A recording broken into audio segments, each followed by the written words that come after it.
Welcome to the Tech Egg. Don't get scrambled. Enjoy the video. In this video, I will show how to change oil in a Subaru WRX. First, gather your essential tools, including a 14mm socket, a ratchet, an oil filter wrench, and a suitable drain pan.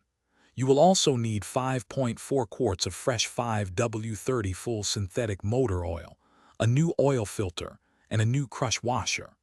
Before starting, run your engine for about 5 minutes to warm the oil, which helps it drain more completely. With your WRX safely elevated, place your oil drain pan directly under the oil drain plug. Using a 14mm socket, carefully loosen the drain plug. Be prepared for the oil to flow out quickly once the plug is removed. Allow the old oil to drain completely, which usually takes about 10 to 15 minutes. While it drains, inspect the drain plug and replace the old crush washer with a new one to ensure a proper seal. Once the old oil has drained, remove the old oil filter using an oil filter wrench. Be ready for a small amount of oil to spill. Take your new oil filter and apply a thin film of fresh oil to its rubber gasket. Install the new filter by hand tightening it until the gasket makes contact, then turn it an additional 3/4 of a turn.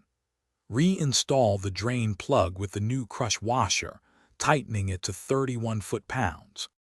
Now, using a clean funnel, carefully pour 5.4 quarts of the fresh 5W30 full synthetic oil into your engine's oil fill port. Replace the oil fill cap securely. Start your WRX and let it run for about 1 minute to circulate the new oil. Turn off the engine, wait a few minutes for the oil to settle, then check the dipstick on a level surface. Top off if needed, and always check for any leaks around the drain plug and oil filter.